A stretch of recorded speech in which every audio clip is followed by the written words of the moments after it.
말씀 열왕기상 16장 15절에서 34절 말씀까지입니다.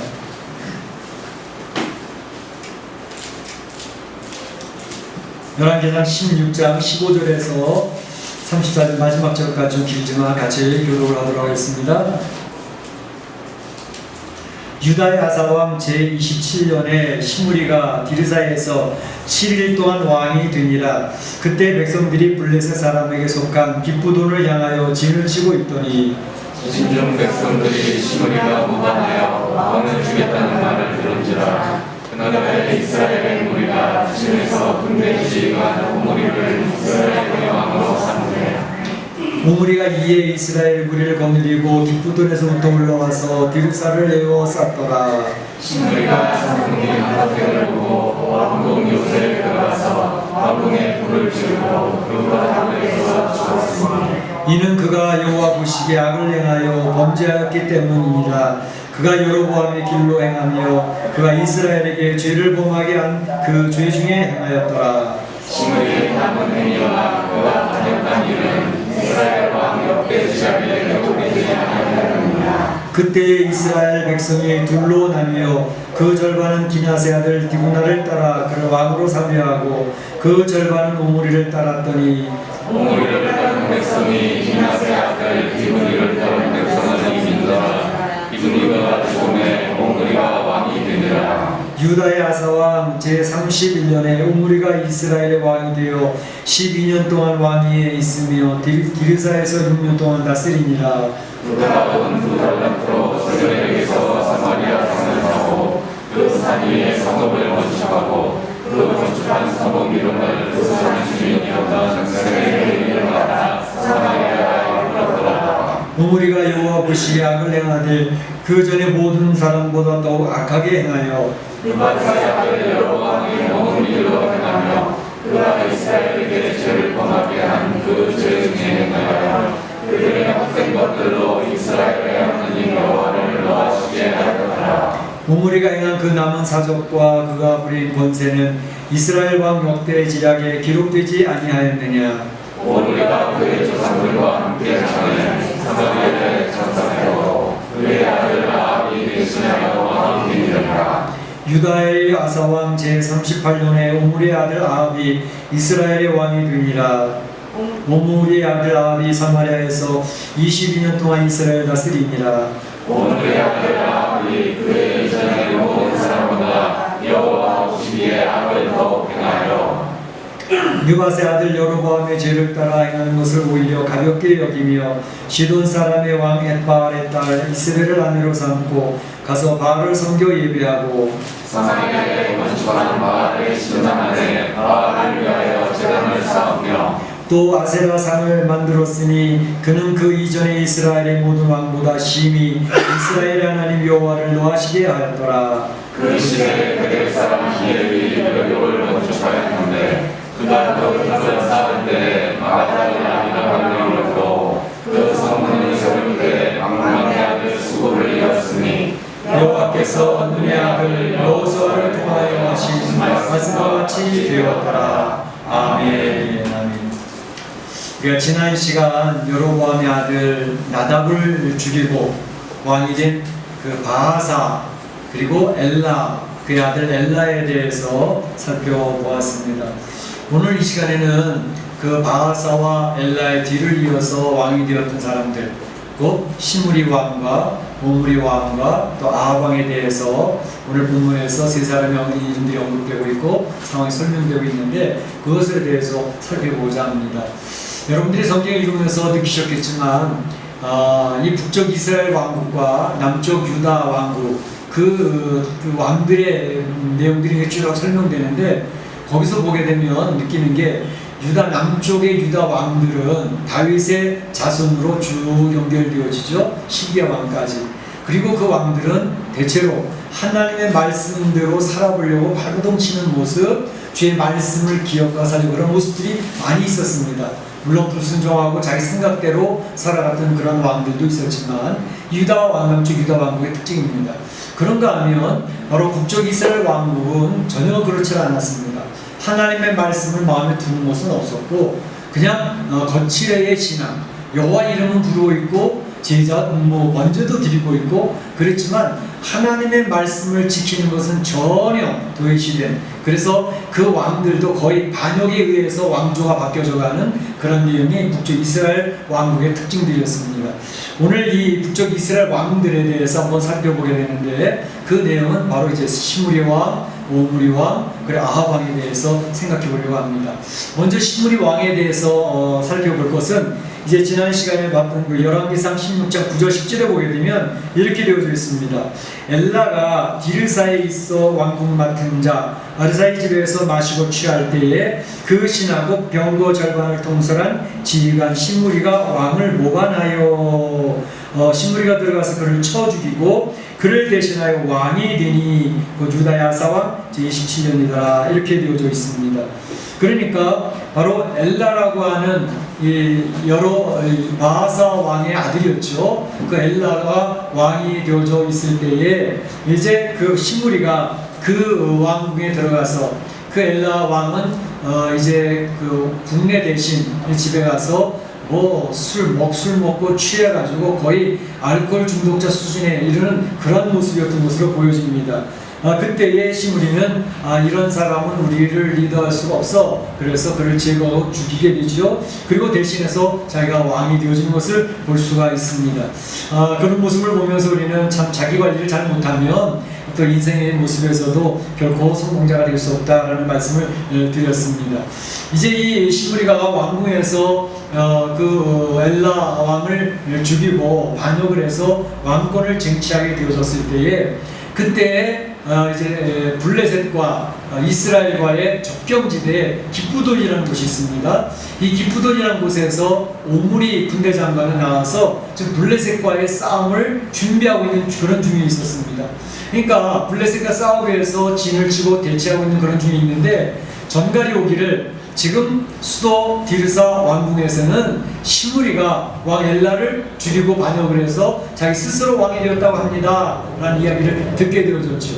그랬을 때에 바로 그 군대들은 모두가 그런 일은 있을 수가 없다, 그를 처치해야 된다. 그래서 그 자리에서 바로 오므리를 왕으로 옹립을 합니다.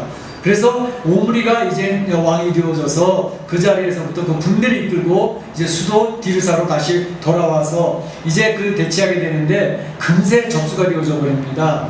그러니까 시므리가 이제 더 이상 버틸 수 없다는 것을 느끼면서 그 왕궁에다 불을 지르고 스스로 자살해서 죽게 되어지는 그런 내용이 나오고 있습니다. 그때가 바로 기간이 어느 정도가 됐냐면 7일입니다. 7일. 일주일 동안 왕을 한 겁니다. 그러니까 7일 천하입니다. 7일 천하.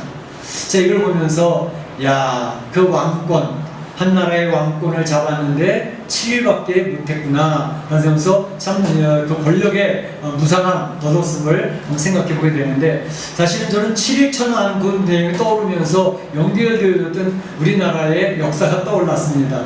3일 천하 아시겠죠? 3일 천하의 역사가 있지 않습니까? 바로 1884년 갑신정변을 일으켰던 김옥균의 내용이죠. 그래서 김옥균은 사실 개화사상, 우리 조선시대가 너무너무 보수적이고 또 사회제도도 양반과 상민으로 나누어져가지고 차별이 강하고 노예제도, 그래서 사회적으로 이것은 안 된다. 그래서 개화사상을 가지고 여러가지 정강을 내세워서 이제 이 나라는 개혁되어져야 된다. 그래서 정권을 쟁취했죠. 그런데 그 일이 있어질 때에 바로 이제 명성황후 민비는 청나라 군대를 동원을 하죠. 청나라 군대를 동원해서 3일 만에 김옥균 그 정권을 장악을 해버립니다. 사실은 김옥균이가 그런 정권을 잡게 될 때에 일본이 뒷배경이었죠. 일본이 내가 너를 도와줄 테니 해라. 그래서 했는데 그때 일본은 슬그머니 빠져버리면서 배신을 해버렸죠. 그래가지고 그것이 3일 천하가 끝나게 되어졌는데, 사실 그 이후에 여러분들이 역사를 통해서 아시는 것처럼 10년 후에 청일전쟁이 일어나지 않습니까? 그래서 일본이 청일전쟁에서 승리를 하고 난 뒤에, 그러니까 이제 명성황후 민비가 청나라를 또 기댈 수가 없으니까 그 다음에는 러시아를 의지했습니다. 그래서 러시아를 의지하는 가운데에 그때 이제 청나라를 이겼던 일본은 파죽지세로 밀고 들어오면서 이제 그 명성황후 민비를 죽이지 않습니까? 그래서 을미사변 1895년에 있었던 그런 일입니다. 그래서 이런 일을 보면서 그 당시에도 친중파와 친러파와 친일파 이런 것들로 인해서 갈라져가지고 서로 그것을 이끌어 나가던 리더들이 바로 자기네들에게 도움이 되어지는 정권의 도움을 청하고 열강의 도움을 청하는 바람에 국민들이 4분의 5를 되어져가지고 그 국민은 아주 불쌍한 그런 백성이 되어질 수밖에 없는 그러한 모습이었습니다. 그래서 이런 내용을 가지고 일본 사람들은 식민지 사관을 만들지 않습니까? 야, 한국 사람들은 니네들은 아주 싸우기도 좋아하고 그리고 분열을 잘하는 민족이야. 조선시대 봐라. 사색당파 얼마나 심해. 너희들 잘 알지 않냐? 그렇게 이야기를 하면서 계속해서 한국 사람들이 주입시켜줬던 것이 한국 사람은 분열 잘하는 민족, 싸우는 거 좋아하는 민족, 당파 짓는 거 좋아하는 민족, 그걸 계속 주입을 시켰습니다. 그래서 한국 사람들은 스스로도 이야기를 우리는 잘 분열이 잘 돼, 하나가 못 돼. 우리도 모르는 사이에 주입식 교육을 받은 거예요, 일본 사람들한테. 그런데 한국 민족 절대 그렇지 않습니다. 한국 민족은 얼마나 단합하기를 잘하는 민족인데 그것이 일본 사람들이 그러한 의식을 심어놓은 것이죠. 한국 사람 우리 히딩크 월드컵 때도 보세요. 5천만이 하나가 되어져서 하늘을 치지 않습니까? 하나가 되어져 뿐만 아니라 역사식 속에 보게 되면 우리 한민족은 어려운 위기마다 하나가 되어져 가지고 그때 그것을 극복해내고 이겨왔던 은근과 끈기의 민족이라고 우리 민족을 정의되지 않습니까? 그러니까 우리 민족은 단합을 잘하는 민족이에요. 그런데 그런 일본 사람들에 의해서 우리가 스스로 자기를 그렇게 정의를 해버리니까 분열 잘하는 민족이 되어졌다. 그런 것이죠. 근데 사실 우리가 조심해야 될 부분이 있습니다. 이제 지도자들이 문제입니다. 지도자들이 자기의 권력을 유지하기 위해서 바로 주변의 열강들의 도움을 자꾸 청하고 그러면서 국민들을 자꾸 분열시키는 거예요. 그러니까 조선시대 때도 그렇고 일본 시대 때도 그렇고 사실은 지금도 그렇습니다. 지금도 친중파의 지도자들이 있습니다. 친일파의 지도자들이 있습니다. 친미파의 지도자들이 있습니다. 그 사람들이 계속하니까 국민들이 자꾸 분열되어지는 거죠. 국민들은 불쌍한 사람들입니다. 국민들은 바로 그것에 그들에 의해서 이 편에 서야 되고 저 편에 서야 되고 줄을 서는 바람에 우리가 하나가 되는 우리 국민이 되어져야 되는데 그것을 바른 지도자를 못 만나서 통합이 안 되어지는 거죠. 바로 이런 것들을 보면서 그 주어졌던 권력이라는 것은 사실은 아무것도 아니지 않습니까? 오늘 시무리가 7.1천하, 김옥빈의 3.1천하, 민비의 몇 년 안 되는 그 정권, 그것 때문에 무너지는 거 아닙니까? 지금 보세요. 북한의 김일성, 김정일, 김정은 그 독재자들의 정권에 어느 정도까지 가겠느냐고. 그건 무너지게 되어져 있습니다. 뿐만 아니라 늘 말씀드렸던 것처럼 시진핑의 정권이 얼마나 가겠느냐고요. 하나님께서 위임해준 정권들이거든요. 그러면 그 받은 바의 정권, 그 위에 있는 권력을 가지고 국민을 살려고 국민을 섬기는, 국민을 통합하는 그러한 정권이 되어져야 되는데 국민들을 이용해 먹으니까 선거할 때만 와서 엎드리지 선거 끝나고 나면 머리 거드렁거리면서 사람은 개취을 하잖아요. 그러니까 그런 지도자들을 절대로 믿으면 안 됩니다. 정말로 국민을 섬기고 국민을 위해서 헌신하고 국민을 위해서 희생할 줄 아는 그런 지도자들을 따르고 그를 중심으로 하나로 뭉쳐져야지. 그렇게 되지 않으면 나라에 비례가 없다는 것입니다. 이런 것에 대한 대표적인 사람이 다윗 아닙니까? 다윗은 그 뿔뿔이 흩어져 있던 국민들을 통합을 시키잖아요. 그리고 그를 위해서 희생을 하잖아요. 그러니까 다윗은 자기에게 주어진 권력이 하나님의 영광을 위해서 쓰여져야 된다는 것과 그 국민들을 행복하게 해야 되고 국민들이 하나님을 잘 섬기도록 해야 되겠다고 하는 그것이 분명했기 때문에 바로 다윗의 권력은 하나님께 받은 권력이요 그것을 통해서 내가 할 일은 그 백성들을 행복하게 하고 국민들을 섬기는 그 백성이 되어져야 된다. 그러니까 모든 사람 노숙자부터 시작을 해가지고 권세 많은 사람까지 하나로 다 묶어나가지 않습니까? 그걸 우리가 사무엘 하루를 통해서 쭉 봤던 내용입니다.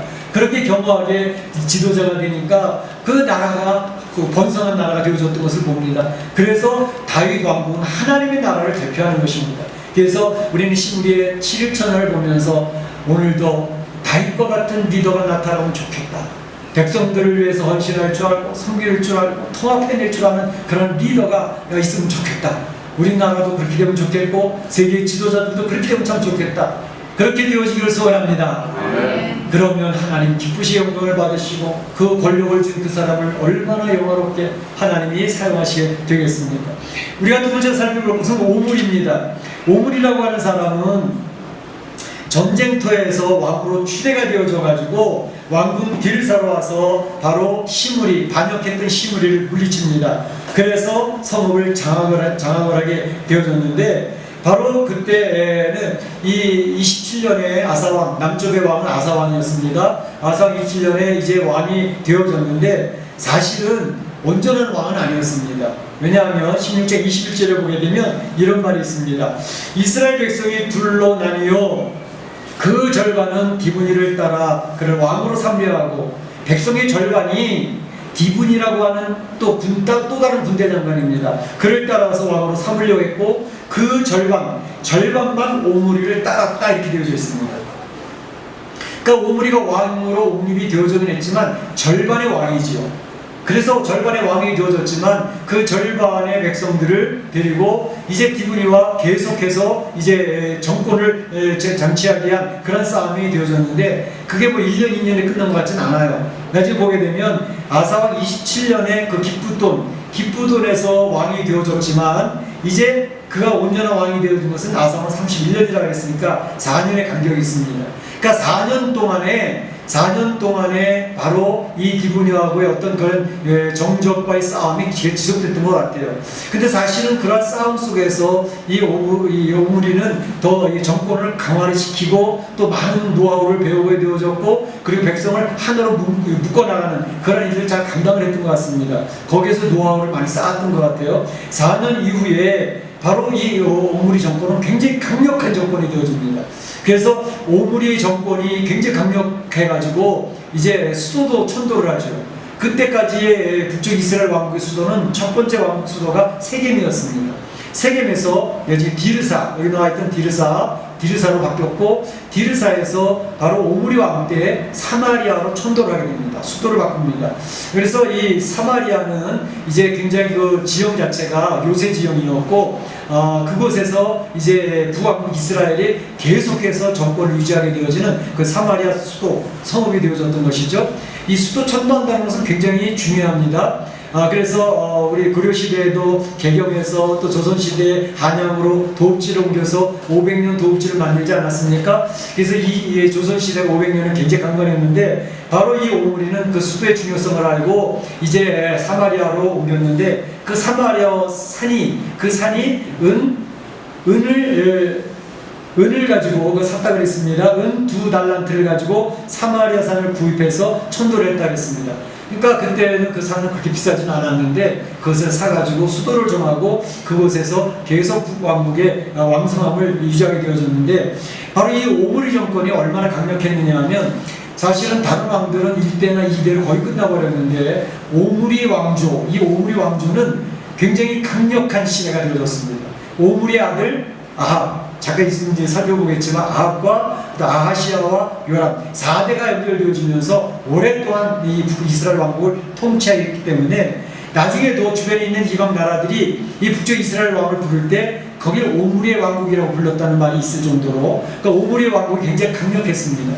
그러니까 오므리는 이 4년 동안의 정권을 차지하기 위해서 이제 굉장히 그 노하우를 많이 익힌 것 같고, 그러니까 군사력도 굉장히 강력한 군사력, 정권도 확실하게 정권을 잡고 했기 때문에 북이스라엘 왕국을 굉장히 강력하게 유지시켰던 그런 오므리 왕조가 되어졌던 것을 볼 수가 있습니다. 그런데 오늘 성경에서 이 열왕기에서는 오므리에 대한 업적을 딱 한 줄로 정리를 해버렸습니다. 한 줄로. 뭐라고 얘기하고 있냐면, 뭐라고 했습니까? 오므리의 왕조는 그저 남은 사적은 이제 역대 지략에 기록되지 아니하였느냐, 이렇게 되어져 있습니다. 오므리가 행한 그 남은 사적과 그가 부린 권세는 이스라엘과 역대 지략에 기록되지 아니하였느냐, 27절에 이렇게 기록되어져 있죠.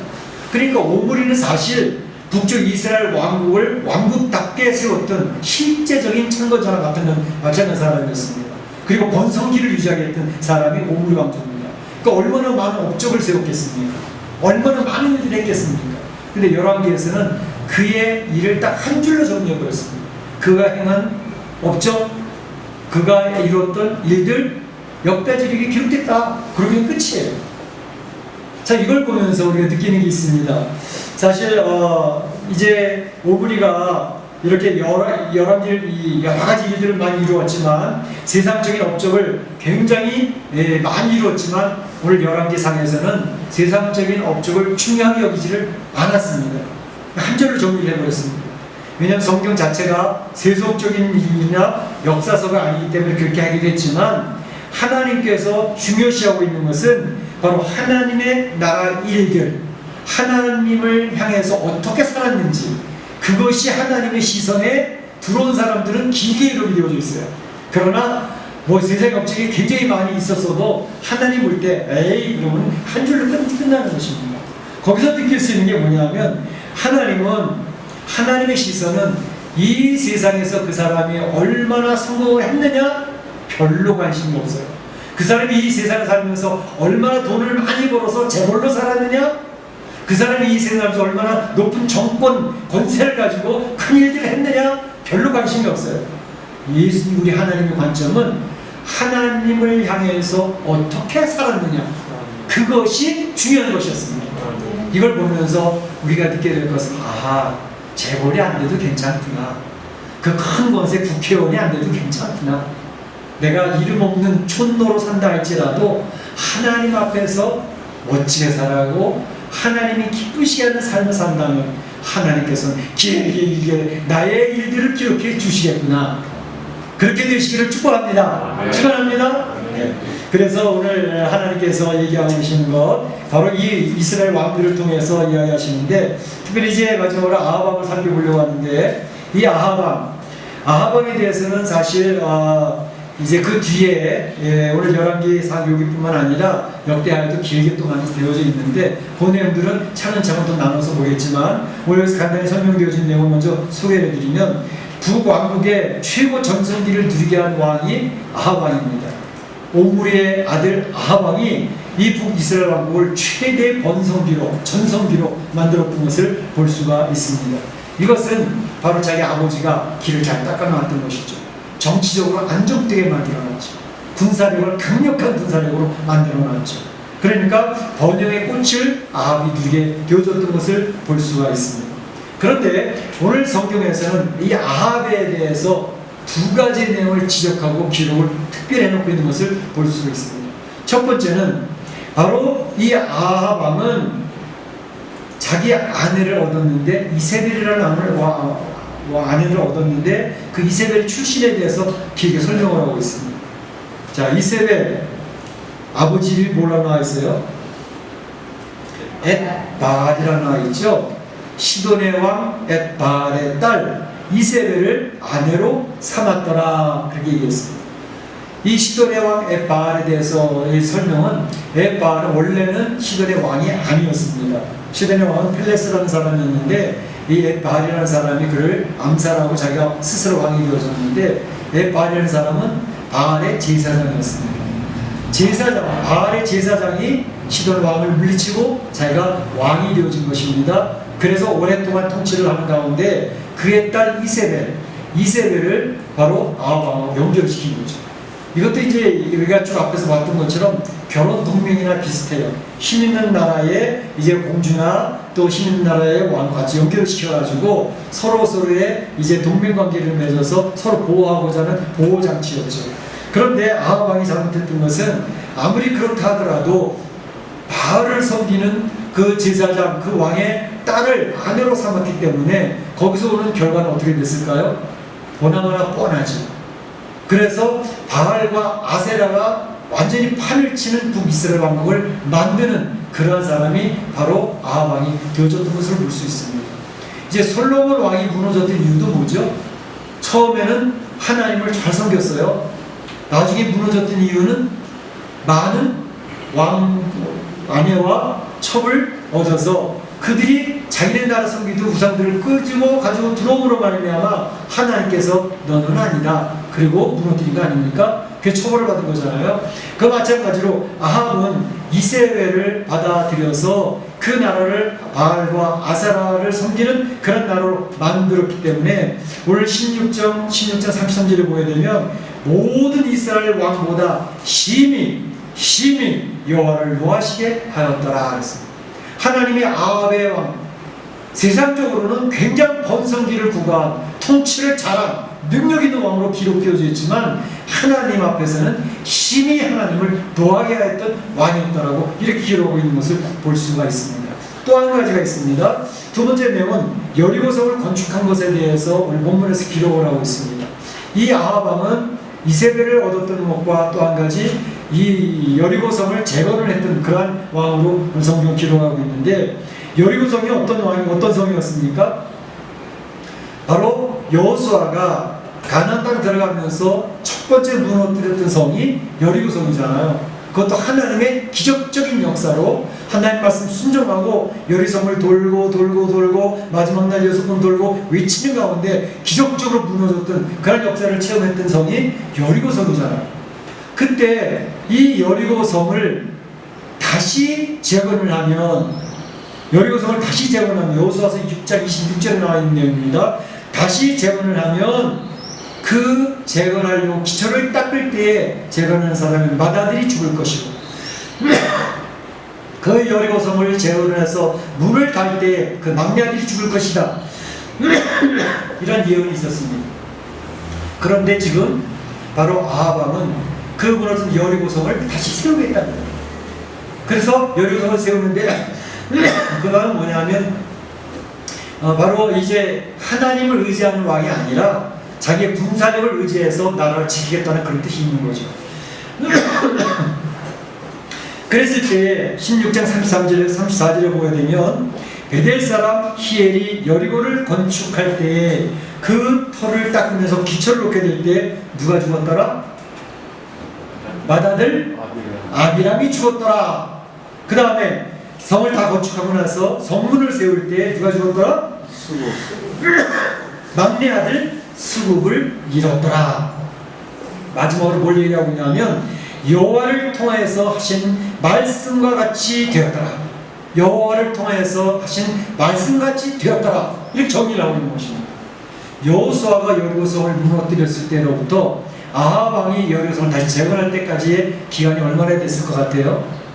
500년이라는 기간이 지났습니다. 500년이 지났는데 500년 전에 이야기되었던 내용이 500년 후에 그대로 성취가 되고 있는 현장을 오늘 본문에서는 이야기하고 있다는 것입니다. 기억할 것은 하나님이 말씀하신 것은 반드시 성취가 된다. 아멘. 할렐루야. 아멘. 성경에서 우리 성도들과 약속했던 약속의 말씀들은 반드시 성취가 되어집니다. 하나님의 성경을 통해서 이 세상의 역사의 설계도를 성도들한테 보여주었는데, 마치 다니엘에게 보여줬던 것처럼 이사야와 예레미야에게 보여줬던 것처럼 그 역사의 흐름은 그대로 이루어지는 것입니다. 또 요한계시록을 통해서 앞으로 이 세상에 이루어질 일들을 쭉 보여주고 설계도를 알려주셨는데 그것은 1.1획도 틀림없이 그대로 이루어지는 줄로 믿습니다. 믿습니다. 하나님의 말씀은 선언된 것은 그대로 이루어집니다. 근데 오늘 이 세 방을 저희가 한꺼번에 이렇게 살펴봤는데요. 예, 감사합니다. 예, 끊어놓으시면 돼요.